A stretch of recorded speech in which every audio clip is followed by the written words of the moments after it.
पटून वार करायचे, ना वाकायचे ना झुकायचे, अन्यायावर पटून वार करायचे, सन्मानाने जगायचे आणि सन्मानानेच मारायचे, अशी शिकवण देणाऱ्या राजमाता जिजाऊ यांची जयंती.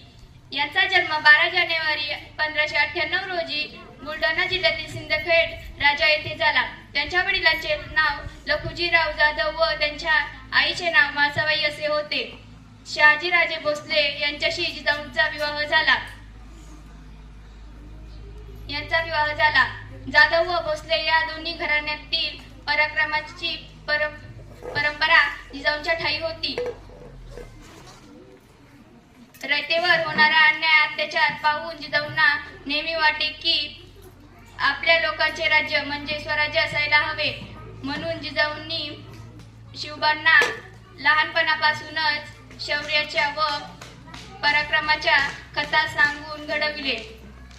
जाता जाता मी एवढेच बोले, स्वराज्याचा ज्यांनी घडविला विधाता, धन्य त्या स्वराज्य जननी